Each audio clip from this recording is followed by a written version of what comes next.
우리가 살펴본 요한복음 1장은 예수님을 만난 사람들과 또 그들의 말을 통하여서 예수가 누구이신지를 증언을 했다면, 지금 우리가 살펴보고 있는 이 요한복음 2장은 예수님, 그분께서 하시는 행동을 통하여 예수 자신이 스스로를 증언하고 있는 메시지입니다.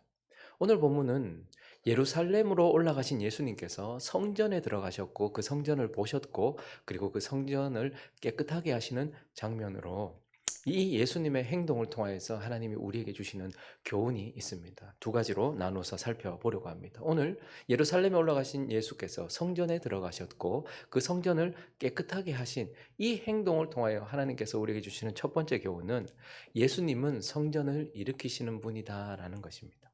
성전이 무엇이죠? 성전은 하나님이 임재하시는 곳, 그러니까 하나님의 보좌라고 일컬어졌던 하나님이 계시는 곳, 하나님이 특별한 방식으로 임재하시는 곳이 성전입니다. 그래서 성전은요, 하나님을 만나는 곳입니다. 그리고 성전은요, 하나님을 예배하는 곳, 하나님께 기도하는 곳입니다. 그리고 성전은요, 그곳에서 주어지는 용서와 은혜와 생명을 얻어서 새 삶을 살아가게 만드는 것, 그것이 성전이고, 예수 그리스도는 1장을 마무리하면서 나다나엘과의 대화를 통해서 자신이 성전이라는 것을 계시하셨습니다. 왜 그렇습니까? 예수 안에 하나님이 계시기 때문에 그렇습니다. 성전 안에 하나님이 계신 것처럼 예수 안에 하나님이 계시기 때문이죠. 골로새서로 가볼까요? 2장 9절을 보시면 그 안에는, 예수 안에는, 성전이 그러했던 것처럼 예수 안에는 신성의 모든 충만이 육체로 거하셨다. 하나님이 그곳 속에 거하셨다라고 말씀하고 계세요. 그리고 고린도후서 5장 19절도 보시면 곧 하나님께서 어디에 계셨다? 그리스도 안에 계신다. 그러므로 예수 그리스도는 하나님이 임재하시고 하나님이 계시는 성전이다라는 거예요. 그리고요, 우리가 예수를 통해서 누구를 봅니까? 요한복음에서도 그렇게 고백을 하고 있는데 14장 9절을 보시면 예수께서 이르시되 빌립아, 내가 이렇게 오래 너희와 함께 있으되 네가 나를 알지 못하느냐. 나를 본 자는 누구를 봤다고요? 아버지를 봤다. 그러니까 예수는 하나님을 보여주는, 하나님을 만나는 분이다. 만나게 하는 분이다.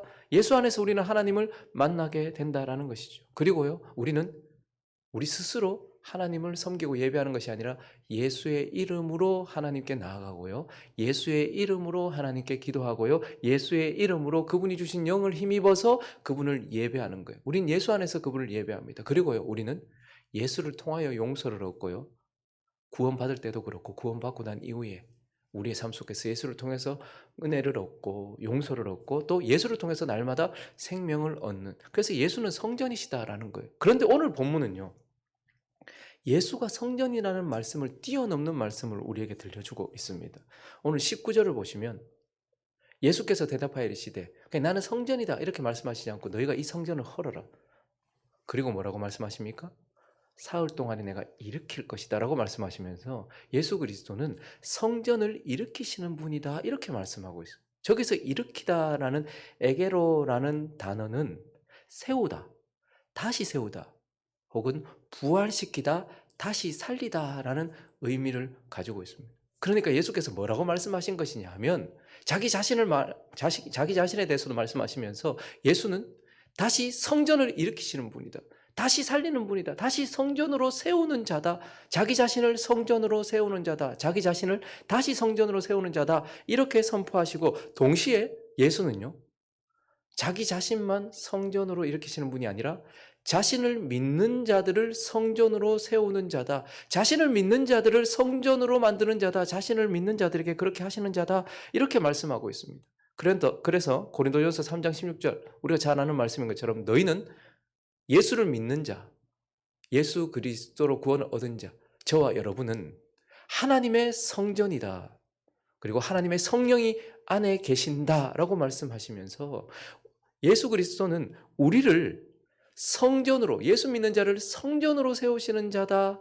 저와 여러분이 성령이 거하시는, 하나님이 거하시는, 그래서 우리를 보면 하나님을 드러내는, 우리를 통해서 하나님을 드러내는, 그래서 우리 안에서 예수 그리스도가 역사하시는, 하나님이 역사하시는 너희들은 성전이다. 성전으로 세우는 자다. 이렇게 말씀하시고, 에베소서 2장은요, 또한 너희는 사도들과 선지자들의 터 위에 세우심을 입은 자다. 그 말씀 위에 그 세우심을 입었다. 그리스도께서 친히 또 모퉁이 돌이 되셨다. 그래서요, 그 안에서 건물마다 서로 연결돼서 그래서 저와 여러분은 한 사람 한 사람이 성전이고 저와 여러분이 예수 그리스도를 모퉁이 돌로 삼아서 연결되고 연결되면서 주 안에서 성전이 지금도 되어져 가고 있는 성령 안에서 하나님이 거하실 처소가 되기 위하여 그리스도 예수 안에서 함께 지금도 지어져 가고 있는 뭐다는 거예요. 성전이다. 그래서 예수 그리스도는 다시 세워진 성전이시고 동시에 예수를 믿는 저와 여러분을 성전으로 일으키시고 성전으로 만드시는 분이다. 그래서 저와 여러분이 지금 뭐라는 거예요? 예수 그리스도로 인하여서. 그분이 성전인 것처럼 저와 여러분이 성전이라고 말씀하시며 나는 나를 믿는 자들을 성전으로 세우는 자다라고 선포를 하고 계시는 것입니다. 그리고 오늘 이 예루살렘에 올라가셨던 예수 그리스도께서 성전에 사신 이 행동을 통해서 하나님께서 우리에게 주시는 두 번째 교훈은 바로 예수님은 성전을 사모하시는 분이다. 예수님은 자신이 만드신 이 성전을 사랑하시는 자다라고 말씀하고 있습니다. 예수는 우리를 성전으로 만드세요. 그리고요, 예수는 그 성전을 사모하신다라고 오늘 17절이 말씀해 주고 있는데요. 제자들이 성경 말씀에 주의 전을 사모하는 열심이 나를 삼키리라 한 것을 기억하더라. 예수께서는 자신이 지으신 성전, 저와 여러분을 사랑하시는 분이다 이렇게 말씀하세요. 그렇기 때문에 예수님은 성전을 사랑하시는 분이기 때문에 신전을 싫어하십니다. 우상으로 가득하여 사단을 숭배하고 육체로 가득한 신전, 그 신전을 싫어하신단 말입니다. 그리고 동시에 성전을 사랑하시기 때문에 성전이 더럽혀지는 것을 싫어하신다라는 것입니다. 지금 오늘 본문에는요, 그 당시 성전, 그러니까 사실 오늘 이 본문은요, 예수께서 성전을 깨끗하게 하시는 사건이기도 하지만 사실은 그 성전을 폐지하는 사건이기도 해요. 그래서 이제 이 성전이 아니라 나를 통해서, 그리고 너희가 성전이 될 것이라는 걸 말씀하시기도 하지만, 그러나 오늘 어쨌든 지금 그들이 성전이라고 믿고 있었던 그곳의 상태를 우리에게 보여주는데 14절을 보시면요, 성전 안에 들어가 보니까 겉으로 보면요 어마어마했습니다. 그 당시의 건축물로 보면. 그런데 성전 안에 들어가 보니까요, 소와 양과 비둘기 파는 사람들이 있었어요, 거기서. 그러니까 짐승 가지고 장사하는 사람들이 있었다라는 거예요. 그리고 또요, 돈 바꾸는 사람들이 앉아 있었다 이렇게 말씀하고 있어요. 많은 사람들이 하나님께 예배하기 위해서는 특별히 뭐 세 가지 절기 가운데는 반드시 성전으로 올라가야 되잖아요. 근데 하나님께 나갈 때 뭐 들고 가야 됩니까? 재물을 들고 가야 되잖아요. 근데요, 저기 멀리 사는 사람들 있잖아요. 뭐 가까운 뭐 베들레헴 이 정도는 괜찮은데 저기 멀리 사는 사람들이 재물을 가져다 오면 양들이 흠이 생길까요, 안 생길까요? 생기기도 하고 안 생기기도 해요. 그런데요, 거기 있었던 제사장들이나 그들과 결탁한 사람들이 딴지를 걸기 시작해요. 아, 이거 흠이 있어서 안 된다. 그래서 어떻게 하는 거예요? 자기들이 가지고 있는 양들을 파는 거예요. 비싼 가격에 파는 거예요. 그러니까 사람들이 겨우겨우 짐승을 데리고 왔는데 제사장이 이거는 흠이 있어서 하나님께 못 드려.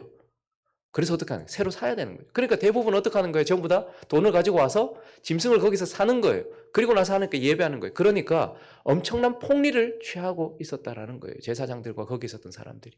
그리고요, 또 거기에는 돈 바꾸는 환전하는 사람들이 있었어요. 그 당시에 통용되던 돈들은 대부분 그 주화에 누가 그려져 있었을까요? 로마 황제가 그려져 있거든요. 그러니까 이런 돈을 하나님께 드릴 수 없다는 거예요. 그렇기 때문에 성전세를 낼 수 있는 돈으로 환전을 하는데 엄청나게 많은 이윤을 남겼다는, 돈을 남기면서. 그러니까 지금 뭐 하고 있었냐? 16절을 보시면요, 비둘기 파는 사람들에게 이르되, 그리고 환전하는 사람들에게 이것을 여기서 가져가라. 내 아버지 집으로 뭐 하는 집 만들어나는 거예요? 강도의 구렬, 장사하는 집으로 만드는 거예요. 그러니까 이윤을 추구하는 곳으로 만들어 놓은 거예요. 교회가 그냥 돈 장사하는 곳이 돼버렸고, 돈으로 장사하는 곳, 돈을 추구하는 곳, 이윤을 추구하는 곳이 돼버렸다. 강도의 구렬이 돼버렸고 장사하는 집을 만들어버렸다라는 거예요. 그래서 하나님은 그 사랑하시는 성전이 더럽혀진 것을 그냥 내버려 두시지 않고 오늘 어떻게 하신 것입니까? 14절부터 보시면요, 성전 안에서 소와 양과 비둘기 파는 사람들 다 내보내는 거예요. 뒤집어 엎어버리는 거예요. 상을 엎으시죠. 15절에 보니까요, 예수님께서 은혜롭게 사랑스러운 모습으로만 나타난 게 아니에요. 성전을 사모하시는 그 열심이 양과 소를 다 성전으로 내쫓으시고 상을 엎어버리셨다 이렇게 말씀하고요. 그래서 16절에 보니까요, 거기서 나가라! 라고 말하면서 이 성전을 어떻게 하신 거예요? 깨끗하게 하시는 거예요. 그러니까 지금 이 사건은 사실은 이제 이 성전은 폐기되었다. 예수 그리스도를 통해서 하나님을 만나는 새 성전을 말씀하시는 사건이기도 하지만 예수 그리스도가 성전을 깨끗하게 하신 사건이기도 한 것이죠. 그러니까 예수 그리스도는 성전을 너무 사랑하시기 때문에 이 성전이 더럽혀지는 것을 참을 수 없었고, 그래서 어떻게 하신 거예요? 예루살렘으로 자기의 성전으로 오셨고 그것을 보시고 성전을 깨끗하게 하신 분이다. 성전을 사랑하시는 분이다. 왜 뒤집어 엎으셨습니까? 사랑하셨기 때문에 그렇습니다. 왜 그것을 정리하셨습니까? 그냥 내버려 둘 수 없었기 때문에 그런 것이죠. 지금도 마찬가지입니다. 우리 주 예수 그리스도는 신전을 싫어하십니다. 우상으로 가득하고 사단을 숭배하고 자아를 추구하는 사람들이 바로 신전이에요. 사람은 처음부터 하나님이 거하기 위하여 지어진 존재예요. 그런데 거기에 하나님이 아니라 사단이, 그리고 자아가 왕이 되어서 있는 사람들, 그래서 자아를 추구하고 세상의 욕심을 따라가고 세상에 있는 것들을 추구하며 우상 숭배하고 있는 사람들이 바로 신전이고, 하나님은 그런 신전을 싫어하십니다. 동시에 하나님은 성전이 더럽혀지는 것도 싫어하십니다. 예수 그리스도의 피로 구원을 받아서 성전으로 세워진 예수 그리스도를 믿는다고 하는 사람들이 그 속에는 여전히 세상에 대한 욕심과 물질에 대한 추구와 음란과 거짓과 더러움으로 더럽혀져 있는, 마치 그때 그 성전처럼 돈을 추구하고 세상의 것을 추구하고 자아를 추구하면서 더럽혀지는 이 성전을 싫어하신다는 거예요. 그리고 오늘 본문을 마무리하시기 전에 하나님은 23절부터 25절까지 누가 신전인지 누가 성전인지를 하나님 아신대요. 6월절에 예수께서 예루살렘에 계시니 많은 사람이 그의 행하시는 표적을 보고, 그러니까 전부 다 믿는다라고 하나님 앞에 나온 거죠. 예수님 앞에 나온 거예요. 표적 보고 우와! 라고 표적 보고 사람들이 예수를 믿었다. 그래서 사람들이 전부 다 성전인 것처럼, 예수를 믿는 사람인 것처럼, 따르는 제자인 것처럼 나왔으나 24절에 보니까요, 예수는 그의 몸을 그들에게 의탁하지 아니하셨다.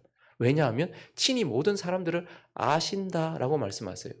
그래서 친히, 그가 마지막 절에 보니까 사람의 속에 있는 것을 아신대. 그래서 겉으로 보면 표시가 안 나지만 이 사람이 신전인지, 그 속에서 우상을 숭배하고 사단을 따라가며 자아를 추구하는 신전인지 아니면 예수 그리스도가 주인 되신 성전인지를 아시고요. 그리고요, 겉으로 보면 전부 다 거룩한 성도 같은데 진짜 하나님을 섬기는 깨끗한 성전인지 아니면 그 속에는 더럽고 추악한 것으로 가득한 더럽혀진 성전인지 예수 그리스도를 아신다라는 거예요. 그리고요, 성전이 더럽혀지시면 예수 그리스도께서 어떻게 하신다는 거예요.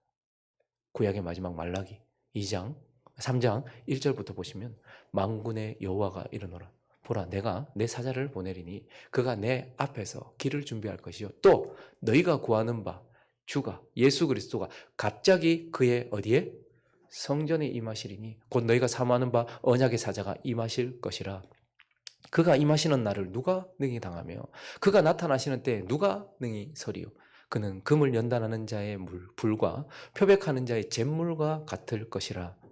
그가 은을 연단하여 깨끗하게 하는 자 같이 앉아서 레위 자손을 깨끗하게 하되 금, 은 같이 그들을 연단하니 그들이 공의로운 제물을 나 여호와께 바칠 것이다. 예수 그리스도가 갑자기 성전에 임하십니다. 그리고요, 더럽혀진 성전을 어떻게 하시는 거예요? 깨끗하게 하시는 분이다. 그분은 성전을 사랑하시고 구원받은 저와 여러분, 예수 그리스도의 영이신 성령이 살고 계시는 저와 여러분을 사랑하세요. 그렇기 때문에 우리가 더럽혀질 때 성령 하나님 예수 그리스도께서는 어떻게 하신다는 거예요? 내버려 두시지 않는다는 거예요. 하나님 신전은 그냥 두십니다. 그리고 마지막 날에 그냥 심판하세요. 그래서 예수 그리스도는, 하나님은 악한 자들은 그냥 내버려 두시는 경향이 있어요. 그러나요, 예수를 믿는데 더럽혀진 성전은요, 내버려 두시지 않는 경향이 있어요. 그래서 어떻게 합니까? 오늘 상을 뒤집어 엎으신 것처럼 우리 삶을 오셔서 뒤집어 엎으시면, 우리가 하나님께 엇나가고 우리 성전을 더럽히면 예수 그리스도는 그냥 내버려 두시지 않습니다. 우리 삶에 왜 혼란이 찾아오는가? 왜 아픔이 찾아오는가? 하나님께서 우리 사랑하시기 때문에, 더럽혀진 성전을 그냥 내버려 두시지 않기 때문에, 그래서 여러 가지 연단이 우리에게 찾아와요. 깨끗게 하시기 위해서. 우리 속이 더럽혀졌을 때면 예수 그리스도는 반드시 우리에게 찾아오셔서, 오늘 예루살렘에 올라가셔서 어디 가신 거예요? 성전 가신 거예요. 그리고 어떻게 하셨대요? 보셨대요. 성전이 어떤지를 보셨대요. 우리 속을 이미 알고 계십니다. 그리고 더럽혀지면 어떻게 하십니까? 내버려 두시지 않고 역사하신다. 그래서 깨끗하게 하시고 정결하게 하신다. 왜 우리 삶에 그때에 아픔이 찾아왔을까요? 왜 우리 삶에 갑자기 뒤집어 엎어지는 일이 있었을까요? 더럽혀진 성전을 주께서 깨끗게 하셨기 때문에 그런 것이고, 주님은 그렇게 성전된 저와 여러분을 사랑하시는 분이다라고, 사랑하셔서 내버려 두시지 않는다라고 오늘 예수 그리스도께서 성전에 사신 행동을 통하여 우리에게 말씀하고 있는 것입니다. 말씀을 정리하겠습니다. 오늘 보니까 제자들이 특별한 단어를, 요한이 특별한 단어를 써서 제자들이 기억했다 이렇게 말하고 있어요. 제자들은 예수님이 성전을 일으키시는 분이다라는 말을 기억했다라고 말해요. 19절을 다시 보시면요, 예수께서 대답하셨던 그 말씀, 너희가 이 성전을 헐러라. 내가 사흘 만에 뭐 하겠다? 에게로 일으킬 것이다. 나는 다시 세울 것이다. 성전을 세울 것이다 라고 예수께서 말씀하셨고, 22절에 보니까요, 둘째 줄에 보니까 제자들이 이 말씀하신 것을 어떻게 했대요? 기억했다. 마음에 새겼대요. 예수는 나를 성전으로 세우시는 분이다라는 것을 제자들이 기억했대요. 또한 17절을 보시니까요, 제자들이요, 성경 말씀에 주의 전을 사모하는 열심히 나를 삼키리라 한 것을 어떻게 했대요? 성전을 사모, 예수는 성전을 사모하시는 분이라는 것도 제자들이 기억하면서 마음에 새겼대요. 오늘 이 시대를 살아가는 제자인 저와 여러분도 기억해야 합니다. 예수 그리스도께서 저와 여러분을 신전 같았던, 폐허 같았던, 무너진 집 같았던 저와 여러분을 성전으로 삼으셨다는 것을 기억하십시오. 그리고 예수 그리스도는 이 성전인 저와 여러분을 사랑하셔서 내버려 두시지 않는다. 그분이 성전을 사모하신다라는 것을 기억하면서 거룩한 성전으로, 주님을 예배하는 성전으로, 주님이 주인 되신 성전으로 살아가는 저와 여러분 되시기를 예수 그리스도의 이름으로 축원합니다.